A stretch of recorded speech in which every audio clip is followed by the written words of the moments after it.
Hi dears, good morning. എല്ലാവർക്കും നമസ്കാരം. മഴ തോരും മുൻപേ സീരിയലിൻ്റെ കിടിലനൊരു വിശേഷത്തിലേക്ക് എല്ലാവർക്കും സ്വാഗതം കേട്ടോ.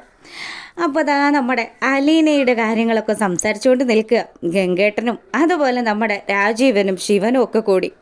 അപ്പം അലീന ആരാണ് എന്നുള്ള ആ ഒരു സത്യം ഗംഗാധര മേനോൻ പറഞ്ഞത് കേട്ട് കഴിഞ്ഞപ്പോൾ ശരിക്കും ശിവനും രാജീവനും നല്ലതുപോലെ തന്നെ ഞെട്ടിയിട്ടോ. ഇനി എന്ത് ചെയ്യും? സ്വന്തം മകള്, അതായത് സ്വന്തം പെങ്ങളുടെ മകളോടാണ് ഈ യുദ്ധം മൊത്തം ചെയ്തതെന്ന് ആലോചിക്കുമ്പോൾ രണ്ടുപേർക്ക് നല്ല വിഷമമൊക്കെ ഉണ്ട്. ഗംഗം പറഞ്ഞു, അതെ നീയൊക്കെ കളിച്ചത് ഭയങ്കര ഒരു കളിയായിപ്പോയി. സത്യം പറയടാ, ആ പെങ്കൊച്ച് എവിടെയുണ്ട്? അവളെ നിങ്ങൾ എന്തെങ്കിലും ചെയ്തോന്ന് ചോദിച്ചതും ശിവൻ തലക്ക് കൈ കൊടുത്ത് അവിടെ ഇരിക്കാൻ തുടങ്ങി. എന്താടാ, എന്താ പറ്റിയത്? ശിവൻ ഒരക്ഷരം പോലും മിണ്ടാതെ ഇരിക്കുക. അപ്പം ഈ സമയത്താണെങ്കിൽ ഗംഗൻ നേരെ പോകുന്നത് നമ്മുടെ രാജീവൻ്റെ അടുത്തേക്ക്. അത് ഗംഗേട്ട, ഞങ്ങൾ അവളെ കിഡ്നാപ്പ് ചെയ്തത്. എടാ, നീയൊക്കെയാണ് ചെയ്തതെന്ന് എനിക്ക് വളരെ വ്യക്തമായി തന്നെ അറിയാം. പക്ഷേ എങ്ങോട്ട് അവളെ കടത്തിയത് അത് ഞങ്ങളുടെ കസ്റ്റഡിയിലുണ്ട്. ഇതൊന്നും ഞങ്ങൾക്ക് അറിയില്ലായിരുന്നല്ലോ. ഇതൊന്നും അറിയില്ലായിരുന്നു. സംഭവം ശരിയാ. ഈ സത്യങ്ങളൊക്കെ മനസ്സിലാക്കിയിട്ടും ആ ബാലേന്ദ്രൻ അവളെ സ്നേഹിക്കുന്നില്ലേ? എന്നിട്ട് അവനോട് നമ്മൾ എന്താ ചെയ്തത്? നീയൊക്കെ എന്ത് ഫൂളിഷ്നെസ്സാണ് കാണിച്ചു കൂട്ടിയെന്നൊക്കെ പറഞ്ഞ് ഗംഗാധര മേനോനാണെങ്കിൽ ബഹളം വെക്കുക. ഈ സമയമാണെങ്കിൽ നമ്മുടെ ശിവനും രാജീവനും അവർക്ക് പറ്റിയ തെറ്റുകളൊക്കെ മനസ്സിലാക്കിയിട്ട് അവിടെ അങ്ങനെ ഇരിക്കുന്നു. പിന്നീടാണെങ്കിലോ നമ്മളെ കാണിക്കുന്നത് നമ്മുടെ ആശുപത്രിയിലെത്തിയിരിക്കുന്ന പോലീസ് ഏമാനെയാണ്. അപ്പോൾ പുള്ളിക്കാരൻ വന്നിട്ട് അവിടുത്തെ ഹെൽത്ത് നേഴ്സിൻ്റെ അടുത്തും അതുപോലെ തന്നെ നമ്മുടെ ബാലേന്ദ്രൻ്റെ പെങ്ങളുടെ അടുത്തും ഒക്കെ സംസാരിക്കുക. അല്ല, അലീന ഇവിടുന്ന് പോയ സമയത്ത് നിങ്ങളായിരുന്നു അല്ലേ ഇവിടെ ഉണ്ടായിരുന്നത്? അതെ സാറേ, ഡ്യൂട്ടിക്ക് ഞാനായിരുന്നു ഉണ്ടായിരുന്നതെന്ന് ആ നേഴ്സ് മറുപടി പറയുക. അപ്പോൾ സുനന്ദയും പറഞ്ഞു, ഞാനും ഉണ്ടായിരുന്നു. ഞാൻ വന്നതുകൊണ്ടാണ് അലീന തിരിച്ച് വീട്ടിലേക്ക് പോയത്. അല്ല, ഈ അലീന വീട്ടിലേക്ക് തന്നെയാണോ പോയെന്നുള്ളത് എന്താ ഇത്ര ഉറപ്പെന്ന് പോലീസ് ചോദിച്ചതും നമ്മുടെ സുനന്ദ പറഞ്ഞു, ആ കുട്ടി വീട്ടിലേക്ക് തന്നെയാണ് സാറേ പോയത്. അല്ലാതെ അവൾ എവിടെ പോവാനാ? അത് നിങ്ങൾക്ക് എങ്ങനെ അറിയാമെന്ന് തിരിച്ചൊരു ചോദ്യം ചോദിച്ചതും ഗോവർദ്ധൻ അങ്ങോട്ട് വരിക. ഗോവർദ്ധനെ കണ്ടതും ഈ പോലീസുകാരനാണെങ്കിലോ പരിചയം ഉള്ള രീതിയിൽ സംസാരിക്കുക. ഗോവർദ്ധ, നീ എന്താ ഇവിടെ? അത് എൻ്റെ ഭാര്യയാണ് സാർ ഈ സുനന്ദ. ഓ, അങ്ങനെ വരുമ്പം ബാലേന്ദ്രൻ്റെ അളിയനാണല്ലേ താൻ? അതെ അതെ. പിന്നെ സാറേ, കേസ് അന്വേഷണം ഇവിടം വരെയായി. അത് അന്വേഷിക്കാനാണല്ലോ ഞങ്ങൾ വന്നത്.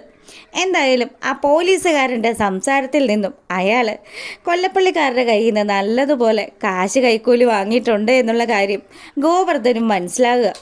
ഈ അന്വേഷണമാണ് മുന്നോട്ട് പോകുന്നതെങ്കിൽ അലീനയെക്കുറിച്ച് ഒരു മണ്ണാങ്കട്ടയും കണ്ടുപിടിക്കാൻ പോകുന്നില്ല എന്ന് പോലീസുകാരൻ്റെ സംസാരത്തിൽ നിന്ന് തന്നെ ഗോവർദ്ധനും അയാളുടെ ഭാര്യയ്ക്കും ഒക്കെ മനസ്സിലായി. അങ്ങനെ അവരവിടെ നിൽക്കുക.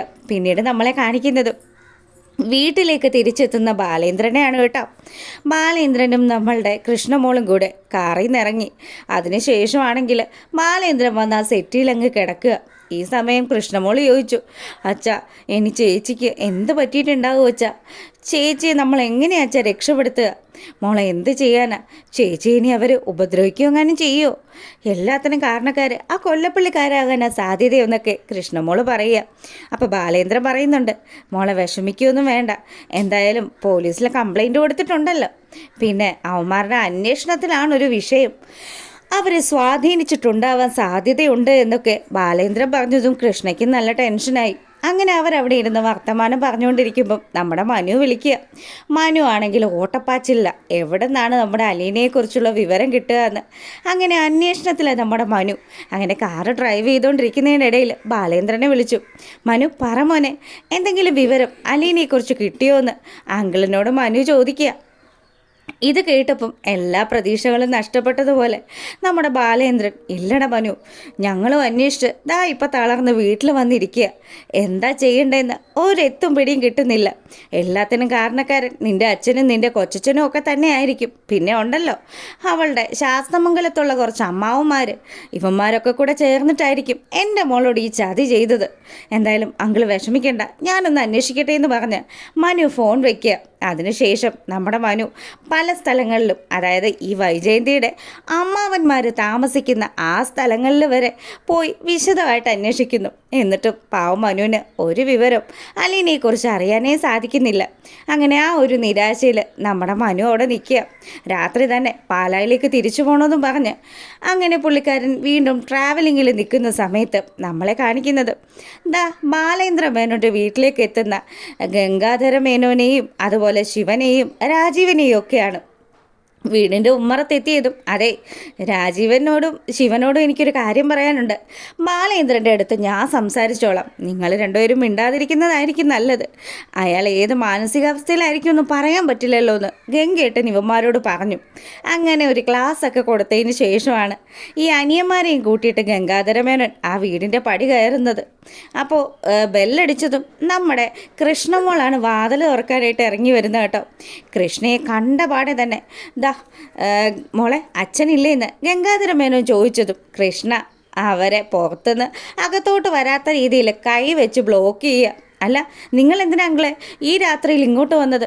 എന്തെങ്കിലും സംസാരിക്കാനുണ്ടെങ്കിൽ പകൽ വരാമല്ലോ.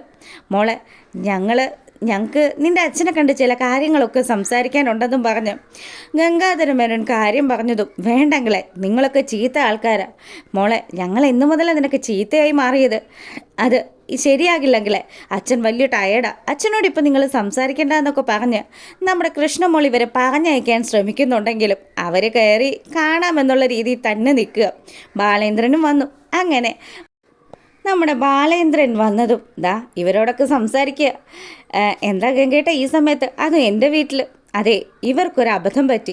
ഇവരതിൻ്റെ കാര്യങ്ങളെല്ലാം നിന്നോട് പറയാൻ വേണ്ടി വന്നതാണെന്ന് ഗംഗാധര മേനോൻ പറഞ്ഞതും എടോ തന്നോടൊക്കെ അല്ലോടോ ഞാൻ കെഞ്ചുപാടി ചോദിച്ചത് എൻ്റെ മോൾ എവിടെയാണെന്ന്. എന്നിട്ട് താനൊക്കെ ഒരു അക്ഷരം പോലും പറഞ്ഞില്ലല്ലോ. ആ രീതിയിലൊക്കെ ബാലേന്ദ്രൻ സംസാരിച്ചതും ഞങ്ങൾക്കൊരു തെറ്റു പറ്റിപ്പോയി ബാലേന്ദ്ര എന്ന് ശിവനും രാജീവനും ഒരുപോലെ തല താഴ്ത്തി നിന്ന് പറയുക. അപ്പം തന്നെ നമ്മുടെ ബാലേന്ദ്രൻ്റെ കാര്യം പിടികിട്ടി. എന്തായാലും വൈജയുടെ മകളാണ് അലീന എന്നുള്ള സത്യം ഗംഗാധര മേനോൻ ഇവന്മാരോട് പറഞ്ഞിട്ടുണ്ട്. അല്ലെങ്കിൽ ഒരു കാരണവശാലും ഇവരിതുപോലെ നിൽക്കില്ല. എന്തായാലും ബാലേന്ദ്രൻ പുള്ളിക്കാരൻ്റെ ഡിമാൻഡുകൾ അങ്ങ് പറയാൻ തുടങ്ങി. നിങ്ങളെ എല്ലാവരും ഒരു കാര്യം ചെയ്യും, ഓരോരുത്തരും 10 ലക്ഷം രൂപ വീതം അവളുടെ അലീനയുടെ അക്കൗണ്ടിലേക്ക് ഇട്ടേര്. നിങ്ങൾ നല്ലൊരു പെങ്കൊച്ചിനെ അങ്ങനെ കൊണ്ടുപോയി ഓർഫനേജിൽ തള്ളിയതല്ലേ? അവളുടെ കുട്ടിക്കാലം മുഴുവനും അവൾ എത്രമാത്രം കഷ്ടപ്പെട്ടിട്ടുണ്ടാവും. ഇതൊക്കെ കേട്ട് നിൽക്കുന്ന വൈജയന്തിയുടെ 3 ആങ്ങളമാരും ഈ കാര്യമൊക്കെ സമ്മതിക്കുക. വേണേ അവളെ ഞങ്ങളെ കല്യാണം കഴിപ്പിച്ച് വരെ വിട്ടേക്കാം, പക്ഷേ നിങ്ങളുടെ ബന്ധം തകരരുത് എന്ന് പറഞ്ഞു ബാലേന്ദ്രനോട് തിരിച്ചും ഒരു റിക്വസ്റ്റ് ചെയ്യുകയാണ്. അപ്പോൾ ബാലേന്ദ്രൻ പറഞ്ഞു, അങ്ങനെ വൈജയന്തി സത്യങ്ങൾ അറിഞ്ഞാൽ പിന്നെ ഞാൻ ഉണ്ടാവില്ല അവളുടെ ഭർത്താവായിട്ട്. എന്തായാലും ഇതൊക്കെ പറഞ്ഞു നിൽക്കുന്ന ഇവരെയൊക്കെ കാണിച്ചുകൊണ്ടാണ് ഇന്നത്തെ നമ്മുടെ അലീനയുടെ വിശേഷം അവസാനിക്കുന്നത്. എന്തായാലും ഇവരെവിടെയാണോ നമ്മുടെ അലീനയെ കൊണ്ട് പൂത്തിയിരിക്കുന്നത് അവിടെ നിന്ന് തന്നെ അലീനയെ റിലീസ് ചെയ്യാനുള്ള കാര്യങ്ങളൊക്കെ കാണിച്ചുകൊണ്ടാണ് നാളത്തെ ആ ഒരു പ്രൊമോ അവസാനിച്ചിട്ടുള്ളത്. നിങ്ങൾക്ക് വീഡിയോസ് ഇഷ്ടമായിട്ടുണ്ടെങ്കിൽ ഒന്ന് ലൈക്ക് ചെയ്തിട്ട് കാണുക. അപ്പം എല്ലാ കൂട്ടുകാർക്കും നല്ലൊരു ദിവസം കൂടെ ആശംസിച്ചുകൊണ്ട് ഇന്നത്തെ നമ്മുടെ വീഡിയോ വൈൻഡപ്പ് ചെയ്യാണ്. അപ്പോൾ ഓക്കെ, താങ്ക് യു.